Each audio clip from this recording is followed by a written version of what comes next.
What a busy day it's been. We've had some excellent speakers beforehand and some even better speakers coming up next. With that being said, I have Irina with me with a very interesting topic, increasing test team productivity by improving the well-being of individual team members.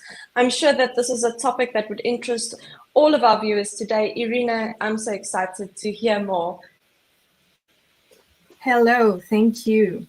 Hello to everybody. And before starting the presentation, since today is the 9th of September, when the Testers Day is being celebrated, I would like to say happy birthday and a big thank you in appreciation to all the quality enthusiasts, no matter their role or industry.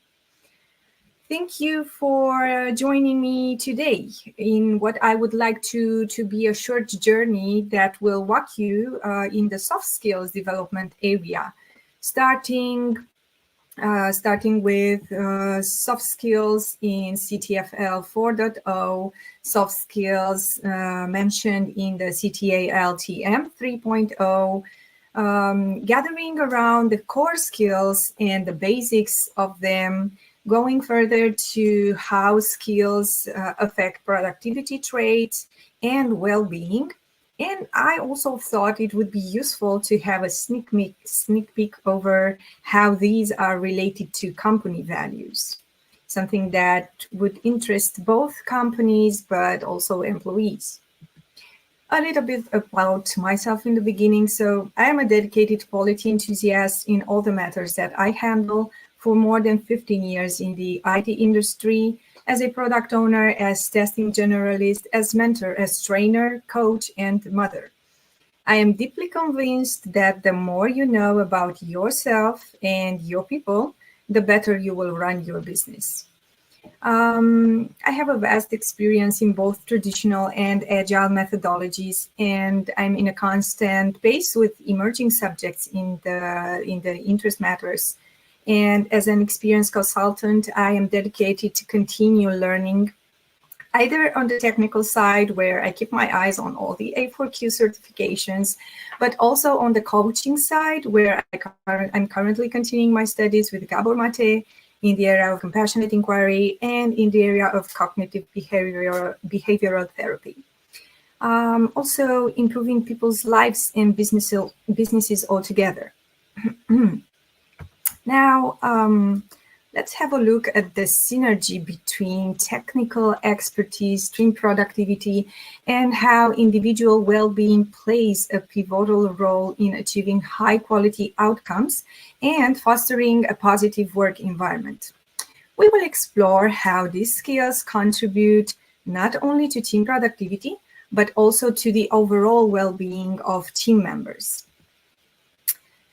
The ISTQB Certified Tester Foundation Level 4.0 and the Certified Tester Advanced Level Manager CTAL TM 3.0, both certifications emphasize a variety of soft skills essential for testers, in addition to their technical abilities. And I would like to go through each so that we can remember them and to have a solid basis for what's coming up next in the presentation. For the CTAL 4.0 skills, we have the collaboration skill, which would support working effectively as part of a cross-functional team, emphasizing a whole team approach to ensure quality across the development cycle. Then we have communication, which goes more into writing and communicating clear and understandable defect reports, effectively reporting on test progress and quality, as well as engaging in open and honest communication to break down silos and avoid the blame game. In the area of critical thinking and problem solving, we would have assessing and improving the quality of the documentation, as well as identifying the test approach and activities based on the context of testing. We can go further and discuss about adaptability. it's the skill that would go more into understanding how different software development life cycles impact testing, for example, Agile or DevOps, and adapting to various test tools and automation practices. For risk management, we would need to understand the impact of risk on testing and identify and manage risks related to testing activities. These would be the soft skills that are mentioned to be necessary in the foundation level. Going further to the CTAL Test Management 3.0, this is a framework that covers the selection of appropriate skills, the composition of effective test teams, and factors related to motivation and demotivation. The skills that are mentioned in this syllabus would be leadership, like leading and implementing process improvement initiatives, managing and developing test teams, including planning resources. For strategic thinking, we have the developing of detailed test plans aligned with project goals, also prioritizing testing activities based on risk assessment. For effective communication, we need to be able to facilitate communication within the team and with other stakeholders, as well as defining and using metrics to report test progress and effectiveness. Decision-making is another skill that is necessary, and it's about making informed decisions regarding the selection and implementation of test tools, integrating test automation within the testing progress. These soft skills are crucial for testers to ensure they not only perform the technical tasks effectively, but also contribute positively to team dynamics and project success. It can be somehow easily seen that between these two sets of soft skills, there is a slight overlap. And by this overlapping, we get a bit more, another set, a bit more restrained of soft skills. And when looking at these, some of us can easily identify their strong and weak points, so our strong and weak points among these kind of skills. And then we have a question, can a person excel in all of these soft skills? And if somehow people generally excel to only some of them and not to other, then would a team composed by such individuals, will it have all the skills? And another question would be, how does individual skills influence or impact teams and places? We will try to clarify this and how individual skills impact common environments like teams, places, companies. And I will use for this 4 of my favorite quotes from 4 of my teachers on the coaching side to lay the basics of use of our soft skills. Now, Esther Perel once said, the quality of our relations determines the quality of our life.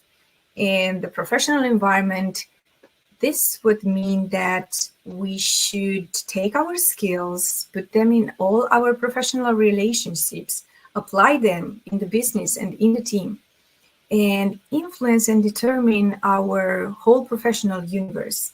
And the quality of our professional relationships will then be a determinant of our quality of the quality of our professional life.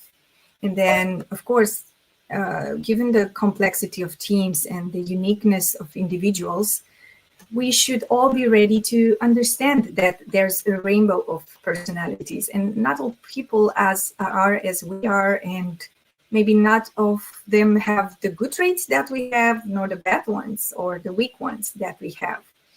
Now, Eckhart Tolle quote comes and says, when you become comfortable with uncertainty, and here I refer to the uncertainty of what you expect for the other person to be, then infinite possibilities open up in your life. So once you are able to see that each individual and yourself, exactly with their goods and bads, you will be able to find an infinite number of possibilities to best work together.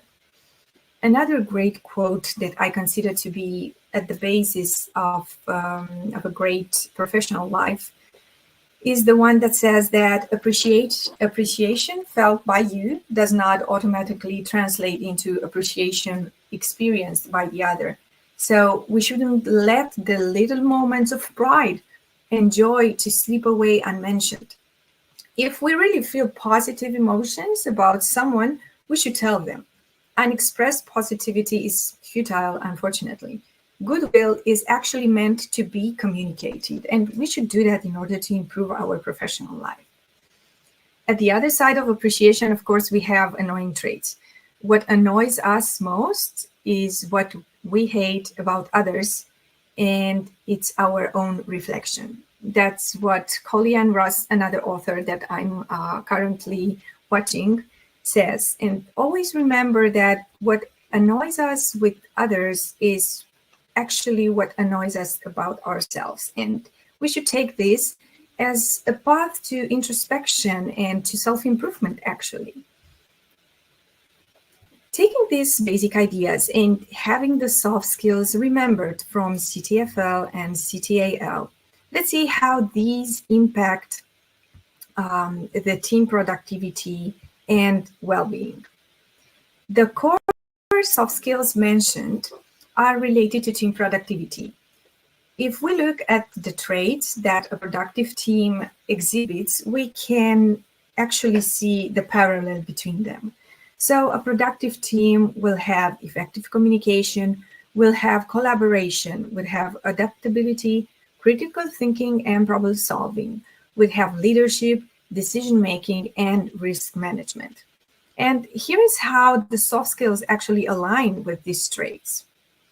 Effective communication, it's a clear communication that ensures that all team members are on the same page. It reduces misunderstandings and facilitates the timely sharing of information, which is critical for maintaining workflow and addressing issues promptly. The related soft skills that can be mapped on effective communication would be writing clear defect reports. This would be a first sign of a good communication.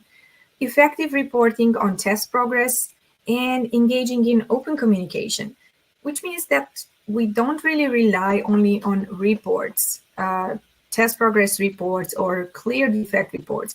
We really need to engage in open communication between the team, either testers or developers.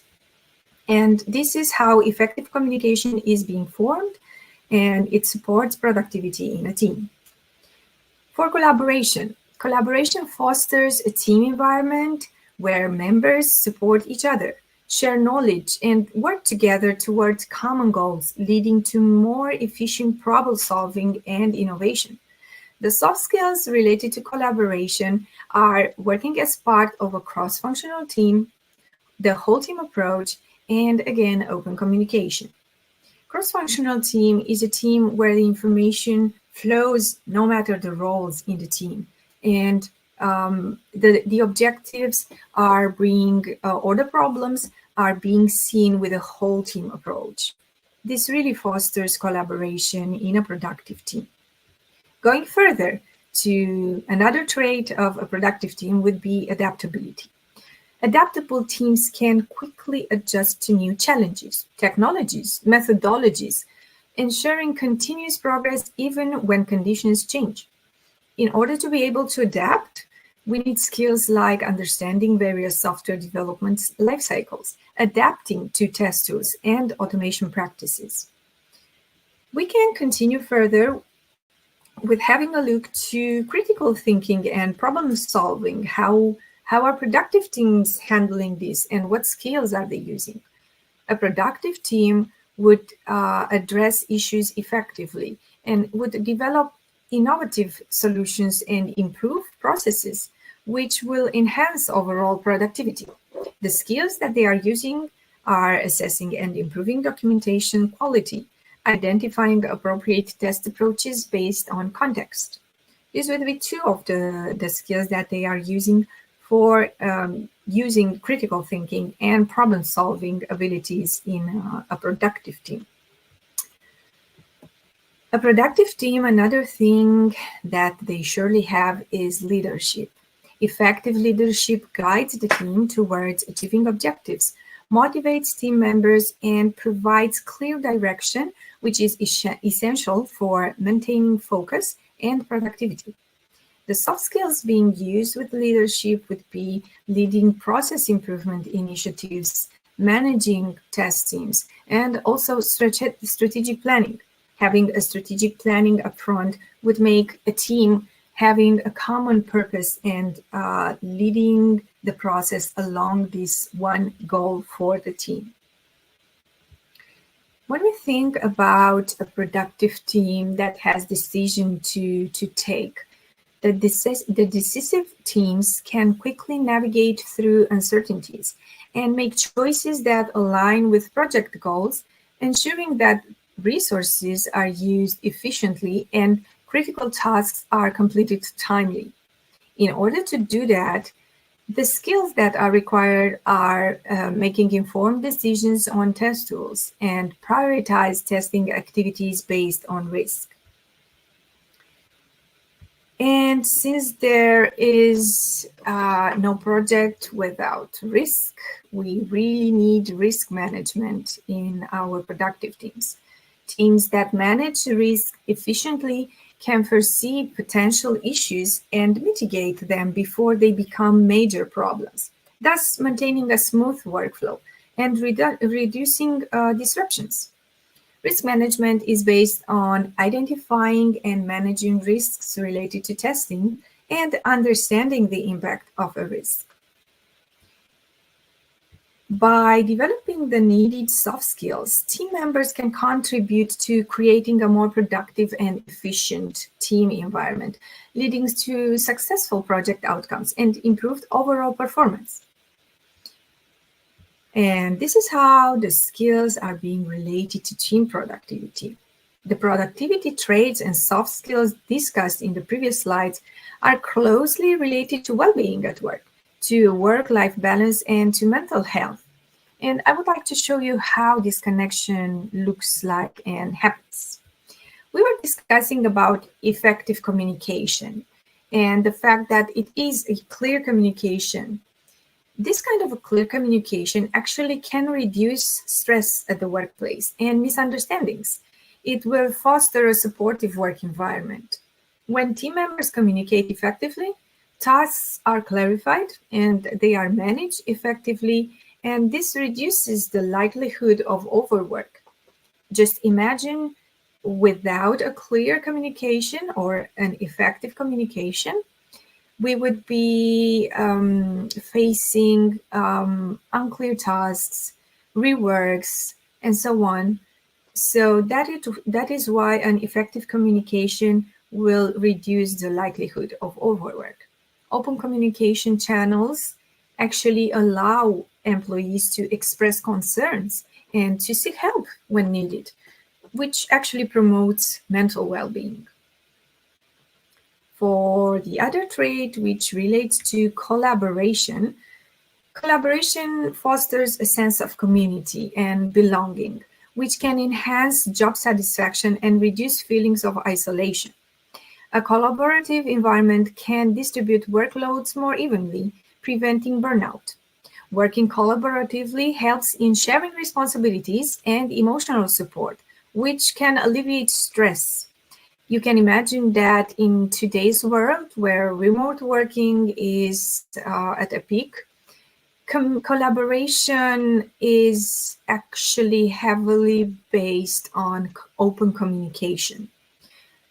Since we don't have a physical environment where collaboration is being fostered differently by presence, then online communication tries to bridge the gap between what we used to know to be the collaboration in the office and what we have today with remote collaboration, let's call it.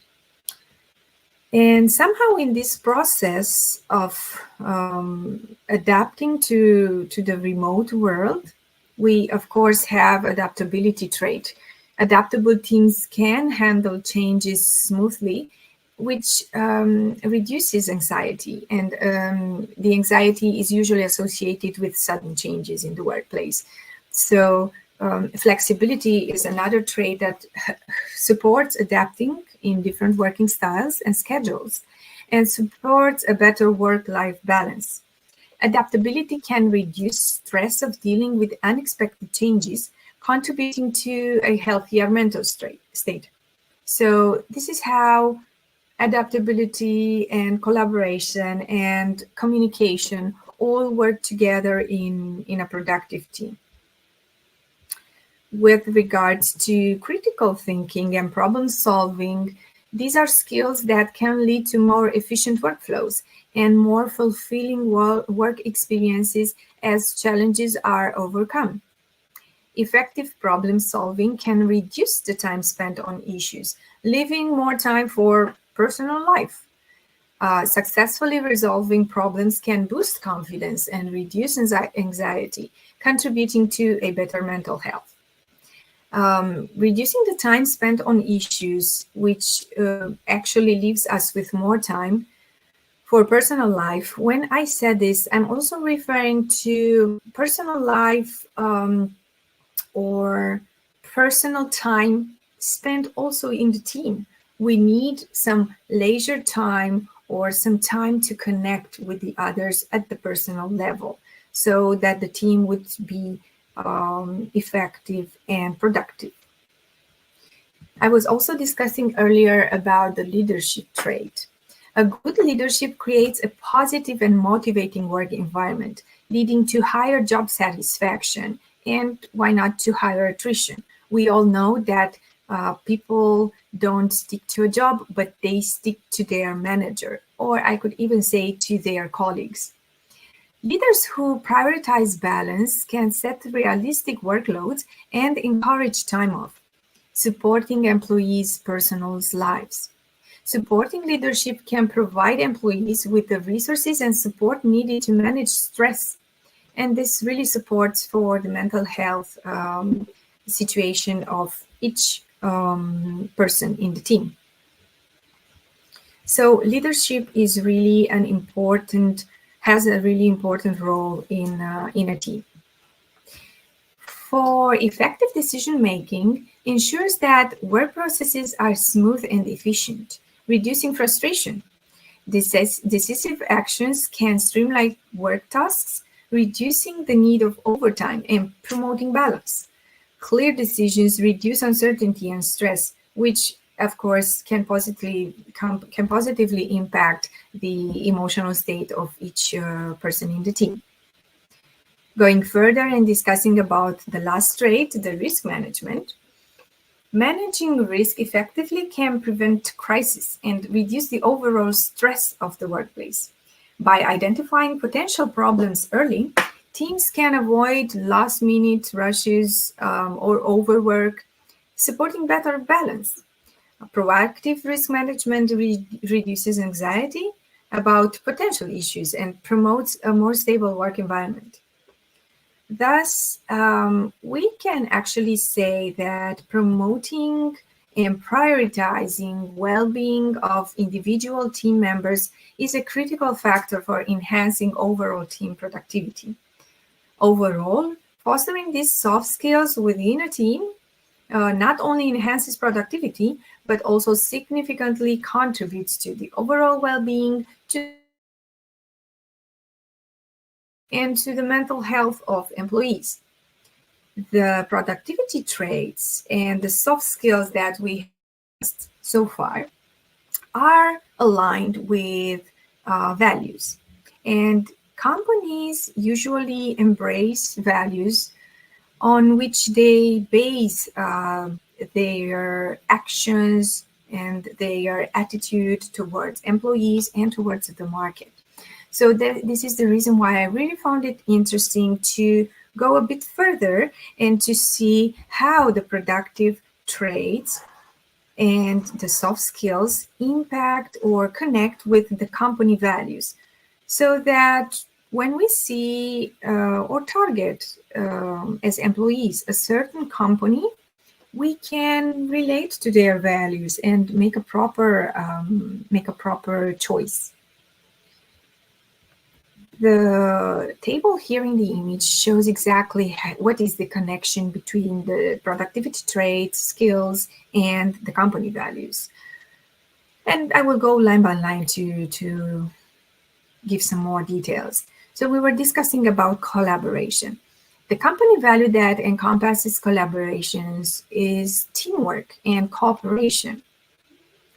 What it's meant here is that companies that value teamwork encourage actually a collaborative environment where employees work together and achieve common goals. This, of course, supports productivity by enabling knowledge sharing and promoting a culture of mutual support.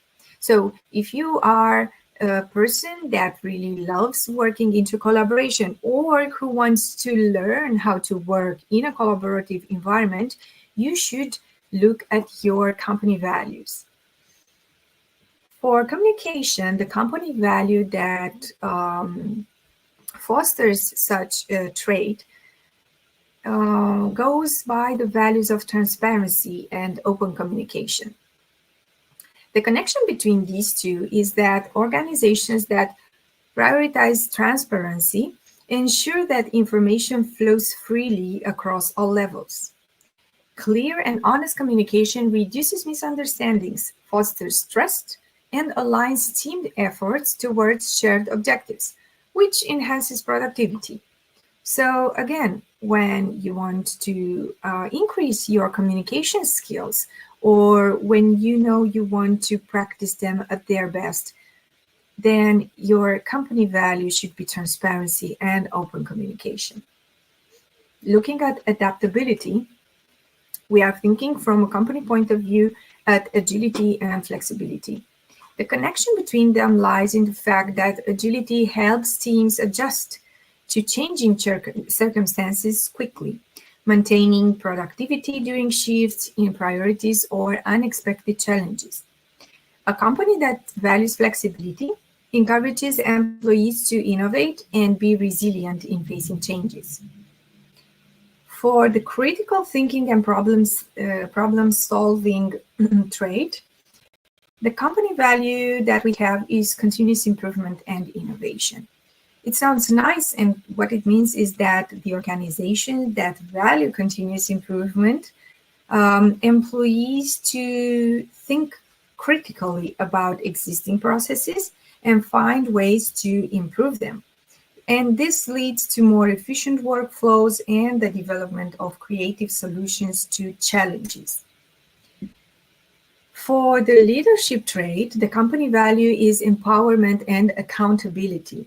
Leadership and accountability are connected to the company's focus on empowering employees to take ownership of their work, make informed decisions, and lead initiatives.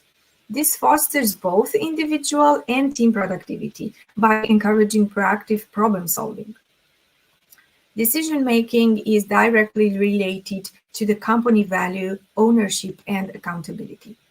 Basically, what it means is that companies that emphasize ownership encourage employees to take responsibility to their decision, fostering an environment where quick and effective decision-making is encouraged. This minimizes delays and increases efficiency. The work-life balance and well-being goes to the employee side of things. The connection between them is that companies that prioritize employee well-being understand that a balanced work-life situation leads to happier and more productive employees, and not vice versa. And supporting mental health and flexibility in work arrangements enhances both individual performance and overall team productivity. And now incorporating these values actually helps companies align their culture with the soft skills and productivity traits necessary for creating a thriving and productive environment that supports employee well-being and sustainable growth. These values not only reflect how a company functions internally, but also how it achieves its goal efficiently. Most useful information is actually the one that has a practical side on it. So how this information that I've presented can be used.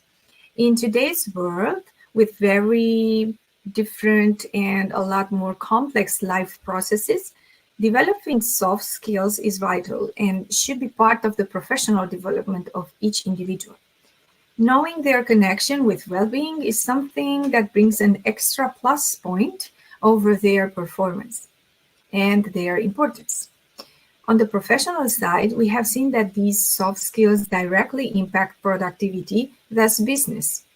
Going further and knowing that any relationship is created based on the matching between the two parts, the employee and the employer, for example, knowing the values of a company and knowing oneself's skills or desired skills is an important thing to be taken into account when choosing a collaboration.